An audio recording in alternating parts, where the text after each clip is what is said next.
It was one of those hot New York days. Oh, not really hot.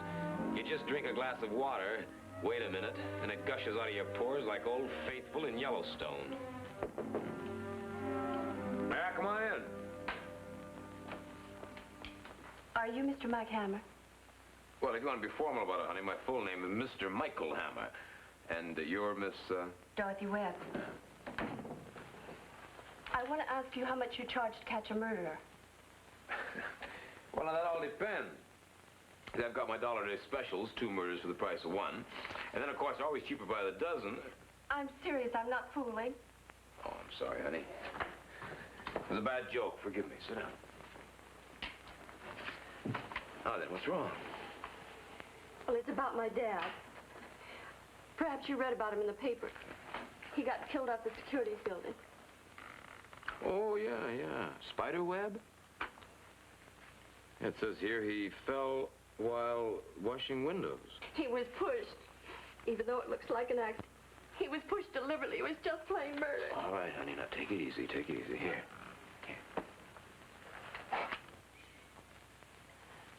Well, Dad was a steeplejack, and a good one. And when he was too old, he started washing windows. He said he always liked it up there. He worked on the High Line nearly 30 years. Do you think he'd forget to hook his safety belt like the police believe? Well, honey, I wouldn't know. But what makes you think he was pushed? Because he was after that crook Lonzy, and Lonzy knew it. All right, now take it easy. Now, who's Lonzy? Andrew Lonzy. He has an office, sells stocks and bonds. Well, he robbed Dad of $10,000. Well, how did your father get to know this stockbroker? What's his name? Lonzy. Lonzy. I don't know, really.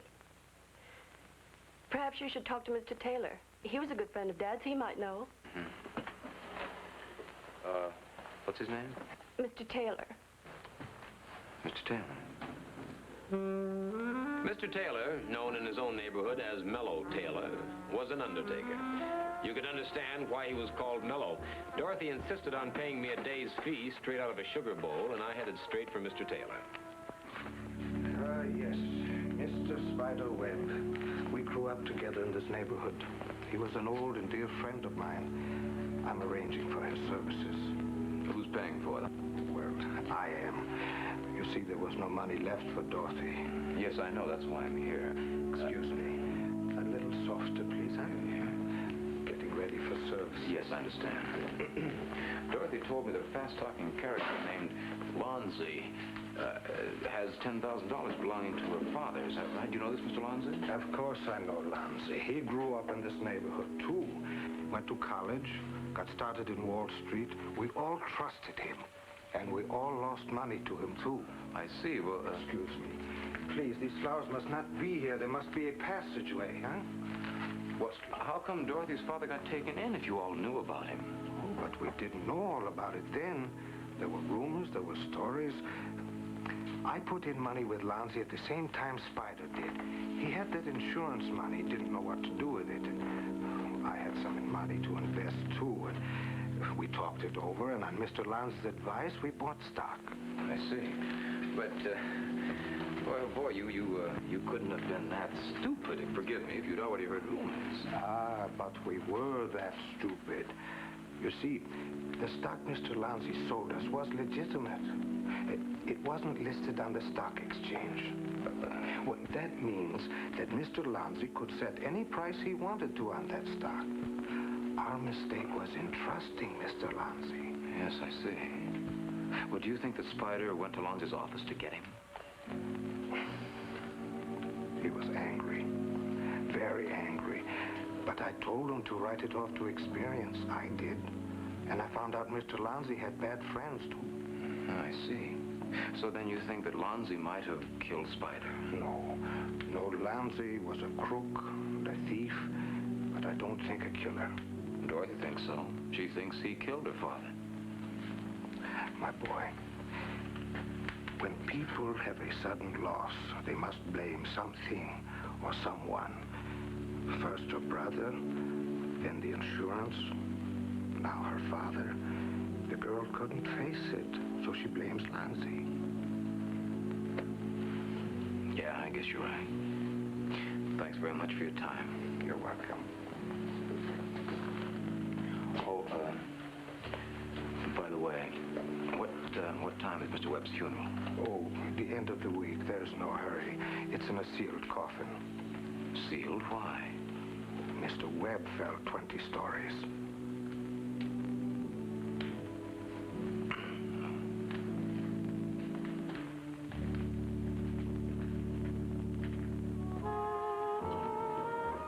Taylor may have been right. There was a good chance that Lonzi wasn't a murderer, but he was a con artist. That was for sure. I don't like thieves of any kind. I'd like to speak to Mr. Lonzi. Mr. Lonzi isn't in today. I told you Mr. Lonzi wasn't in. Okay, I'll wait. What did you want to see him about?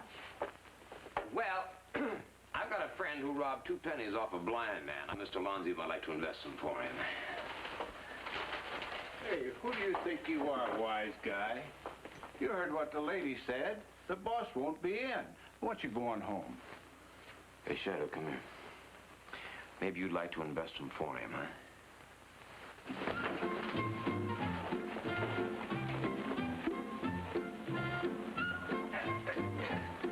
Hey, that was fun. Now let's try a polka.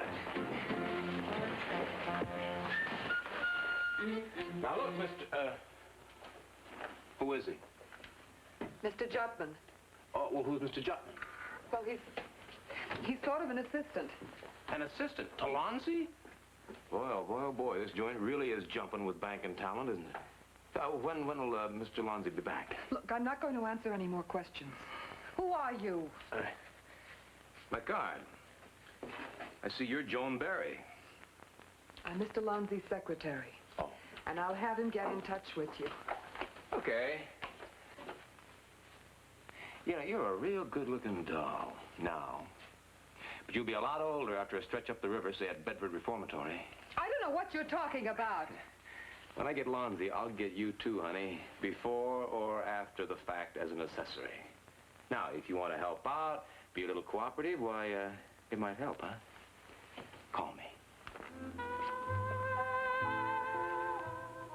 While waiting for Joan Barry to give me a lead to Lonzi, I did some checking on my own. Lonzi's number was listed. I'd stopped off at this building. Lonzi hadn't been in, but for a folding piece of lettuce, I found the doorman cooperative. He would call me as soon as Lonzi came in. But so far, no calls. I was beginning to wonder if this guy Lonzi was a ghost.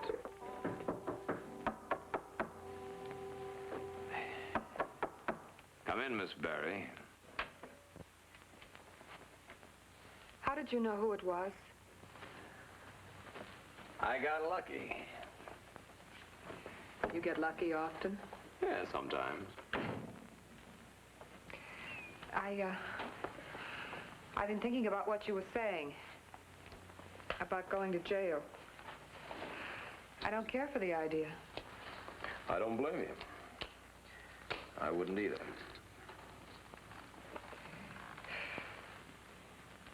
The last time I saw Lonzi was the night before you came to the office. He left just as usual. Have you heard from him since? No. You think he's still in town? Yes, but no. He's hiding someplace. Tell me, honey, how long you worked for Lonzi? Ever since he started. 2 years. He's a con man, a swindler, and a thief. I know. What else do you know?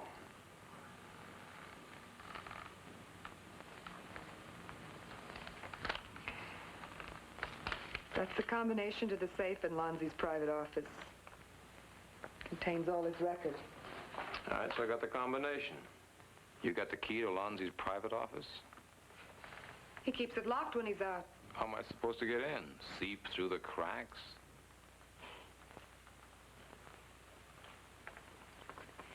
He has the key to the outer office door. I don't know how you're going to get into Lonzi's office. Unless you break the lock. That's all the help I can give you. I hope you remember it.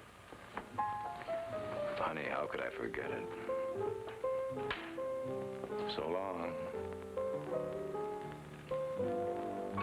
There was was a lot she hadn't told me. Maybe she knew, maybe she didn't. Could be there was an alarm on the outer door and I'd be charged with breaking and entering.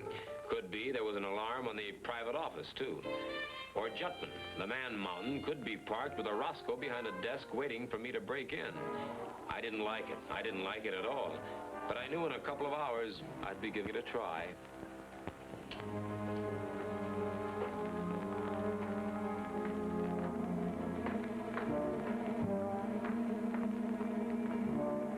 The only way I could figure to get into Lonzi's private office was the hard way. Spider Webb's way. I wasn't happy. Just looking down 20 stories gave me a belly drop.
Police department. I'm in an office in the security buildings. I just looked out the window and saw a man go by. What do you mean, what's so strange about that? I'm on the 20th floor. Chambers of Homicide got a make on Jutman fast enough. One of the strong-arm boys for hire. He had 2 raps against him for assaults. Lonzi was clean enough, no record, but a cross-check with the bunco squad showed a few pigeons had squawked, including Spider Webb. An investigation was underway, but it took time. There wasn't much evidence. I wasn't getting anywhere and was beginning to feel the squeeze. But by the time I got back to my office, my luck seemed to change. Oh, the door was open. I had to see you. What do you want now? I read the papers this morning. Great. How's little orphan Annie doing these days? Look, will you believe me if I tell you? I didn't have anything to do with what happened. Yeah, sure. Look, I was trying to help. I gave you the combination. So what, a bicycle lock in Canarsie? Didn't it work? Didn't it work, honey? That is the understatement of the century. I guess it didn't. Look, I found that written down on a piece of paper 6 months ago. Yeah, sure. If Lonzi had it changed, I honestly didn't know about it. What about Jutman? Why was he waiting there like a reverse welcome wagon? Maybe he was waiting for Lonzi to call. I know Jutman wanted to talk to him, and he hadn't been able. That's why I'm here. Oh? Why? Lonzi called me. He wants to see you. Why didn't he call me? Well, I guess he was afraid the wire might be tapped or the call could be traced while he was talking. He wants to see you. And he'll make a deal to give himself up, but only in private. Mm-hmm. And just where and when am I supposed to meet him? Well, first I'm supposed to find out if you agree. Oh. Then he'll call me back, and I'll relay the information to you. You know, honey, I can't think of one reason why I should trust you. But I'll take a chance. You call me here. I'll be waiting.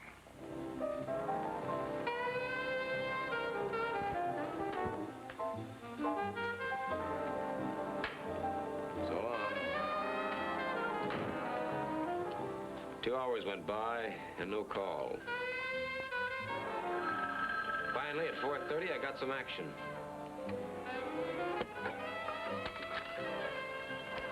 Yeah, Hammer. I just heard from him. He wants to meet us at his apartment near Sutton Place in about an hour. Yeah, why his apartment?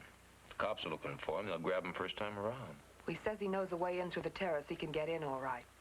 He wants to meet us there. He'll leave a key for me at a store near the corner. I'll go up first and wait for you. Oh, and when you get there, don't knock or ring the bell. Just walk in. Okay, honey. But one word of advice, Joni. You better be there. Yeah, and you know who better be there, too. See, I want to see him with my own two shiny eyes. You get that? I'm all through playing follow the leader. Bye. I got there about 5:30. The doorman said Mr. Lonzi hadn't been around. I wasn't surprised, not if he went in the back or the terrace. From the look of the building, Lonzi paid enough dough and rent each month to feed a pack of tigers with T-bone steaks for a lifetime. The door was open, just as Joan had said. I didn't know what to expect. Another trap rigged by Joan and Lonzi, maybe?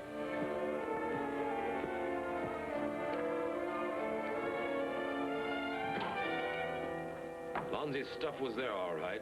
A woman's, too. That brought up an interesting point. Lonzi wasn't married, but then who? It didn't take a birdie with a yellow bill to tell me it was probably Joan Barry.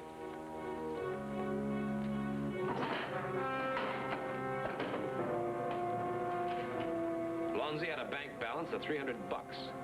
I noticed that on the first of each month, he regularly deposited $650. No more, no less. I'd been had.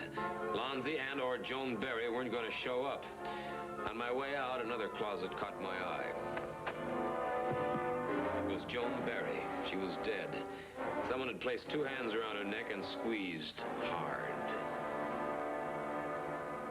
I tried to find out the real connection between Joan and Lonzi from the guy who might know, Mello Taylor. But according to Taylor, Lonzi couldn't have killed Joan for the simple reason that he'd probably skipped town, sunning himself somewhere in Mexico or South America. He had a point. I decided it was time for me to see my client. But Mike Lonzi just couldn't disappear into thin air. Yeah, well, maybe he couldn't, but he's given a pretty good imitation of it. Ever since Joan Barry's murder, we've had a general out on him. Not only here in New York, but all over the country. That might take years to find him. They might never catch him. Yeah, I know. Maybe what Mr. Taylor said is right. Maybe he's living it up down in Mexico. Hey, look, if we're going to have dinner, you better get dressed, huh? Come on.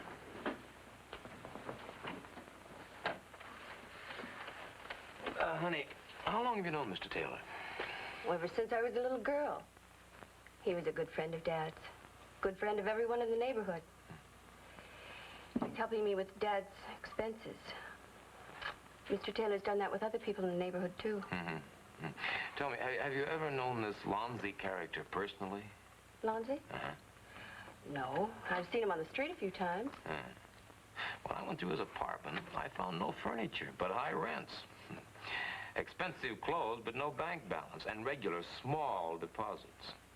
I don't understand. Well, the whole setup, Lonzi included, is a phony. Here, let me help you with that. I can never seem to get one of these new bottles open. That might be a good idea if you broke the seal. Seal. Shoot, it's still sealed. Mike! Mr. Taylor! Yes, Mr. Hammer. You're early. The service doesn't start for another 2 hours. Yeah, I know. That's why I came here now. See, I've I got something on my mind that I thought you might be able to help me out with it. Anything I can do, Mr. Hammer, I will do. Good. I want you to open Mr. Webb's casket for me. What? Yeah, that's right, you heard me. But it's sealed. Yeah, I know it's sealed. I want you to unseal it. I want to look at Mr. Webb's face with my own two eyes. But, Mr. Hammer, there's nothing left of Mr. Webb. That's why it's sealed. Yeah, maybe. Or maybe what's left of Mr. Webb isn't in there at all. Maybe what's left of Mr. Lonzi is in there instead. You can't be serious. Now, look, either open this casket or I'll go bring back the cops and we'll open it for you. But this is ridiculous. Huh? Mr. Hammer, I don't understand. You don't understand, huh? Well, then I'll tell you. Lonzi simply worked for you in that bucket shop that you owned down in the securities building. You paid him a small salary to front for you and to take the raps. He needed a good address uptown, yeah. But you didn't even pay him enough dough to buy furniture for the joint. In the meantime, good-hearted, big-hearted Mr. Taylor here was shilling with his friends and neighbors. Friends like Spider Webb. Mr. Hammer, you don't know what you're saying. Poor Spider Webb, when he went down to Lonzi's office, he saw you there and realized that you really ran the joint. So you had to push him out a window. But it's too bad that Lonzi saw you do it. Lonzi saw me do it. What are you talking about? Lonzi saw you do it. Immediately. He no longer worked for you. You worked for him. He was going to blackmail you the rest of your life. And that's why Lonzi's in that casket now. You would have buried him in place of Spider Webb. No, Mr. Hammer, you're wrong. Poor Joan Barry was Lonzi's girlfriend. You know, for a while, you had her convinced that Lonzi had taken it on the lam. But when she wised up, you had to get rid of her, too. And you made it look like Lonzi had done it. Now, open that casket. No. Open that casket. Mr. Hammer, I will not open the casket. And neither are you. Don't be foolish enough to think that I won't shoot. Now, please, into the back room. Please.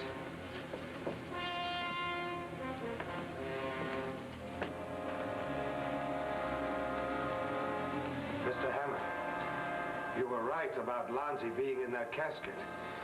But don't worry. You will be in one just as nice.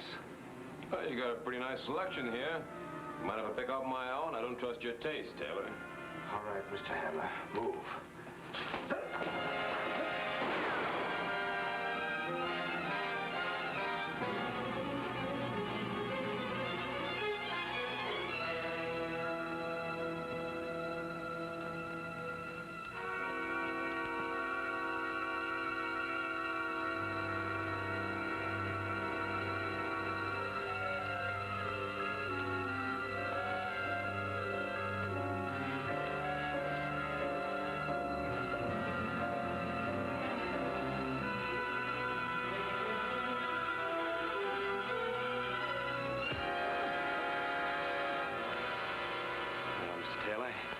In a very short time, you're going to have a chance to try out your own merchandise. Now get moving. Mr. Hammer, please. Move.